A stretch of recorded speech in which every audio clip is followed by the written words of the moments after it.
Good evening saints. प्रभु यीशु मसीह के नाम से आप सबको जय मसीह की। आज के दिन परमेश्वर ने हमारे जीवन में जोड़ दिया है, प्रभु की स्तुति हो।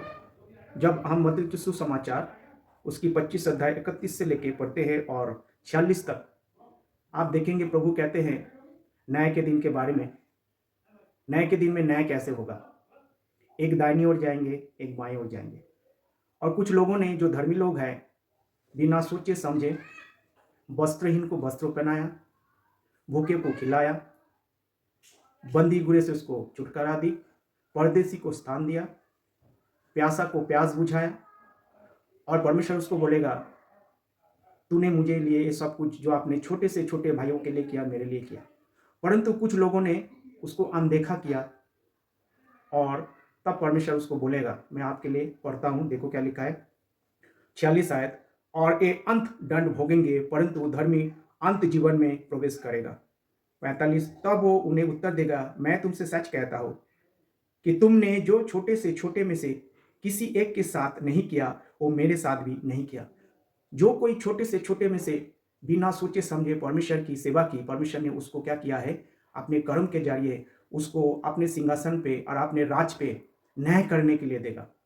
जब हम इसी बात को हम प्रकाशित बुक ऑफ रेवल्यूशन चैप्टर उसकी 14 अध्याय 13 आयत को पढ़ते हैं, वहां पर लिखा हुआ है, 12 से मैं पढ़ता हूँ, पवित्र लोगों में से धीरज उसी में है जो परमेश्वर की आज्ञाओं को मानते और यीशु पर विश्वास करते। मतलब whosoever follow and obey the commandments of the Lord। commandments mean आज्ञाओं को, एक आज्ञा नहीं, बहुत सारी आज्ञा परमेश्वर ने दी, वो मानते हैं। फिर मैंने स्वर्ग से शब्द सुना, लिख जो मृत्यु प्रभु में मरते हैं वो अंत में धन्य है। आत्मा कहते हैं हाँ, क्योंकि वो अपने सारे परिश्रम से विश्राम पाएंगे और उनके कार्य उनके साथ हो लेते। प्रियो, आज के दिन में जो है, ये परमेश्वर आपसे हमसे बात नहीं कर रहे प्रियो।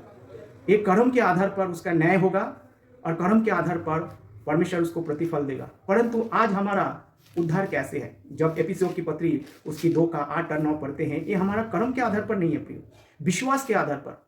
जो विश्वास करेंगे प्रभु यीशु मसीह मारा गया, गड़ा गया, तीसरे दिन जी उठा, परमेश्वर उसको अनंत जीवन देगा, ये विश्वास के आधार पर। 2 का 8 में, क्योंकि विश्वास के द्वारा अनुग्रह से ही हमारा उद्धार हुआ है, ये हमारी तुम्हारी ओर से नहीं परंतु परमेश्वर का दान है, और ना कर्म के कारण, ऐसा ना कोई घमंड करे प्रियो। ये कर्म के कारण नहीं है, परंतु परमेश्वर ने पुराना नियम के जो संत लोग हैं, वो कर्म के आधार पर उसका न्याय होगा। पौलुस का 13 पत्री जो है, रोमियो से लेकर फिलेमन, प्रियो आपसे हमसे बात कर रहे हैं। मुझे उम्मीद है आपको समझ में आ रहा होगा। अगर इस बातों को आप समझ में नहीं आ रहा होगा, कोई भी परमेश्वर के वचन को सही रीति से विभाजन नहीं कर रहे।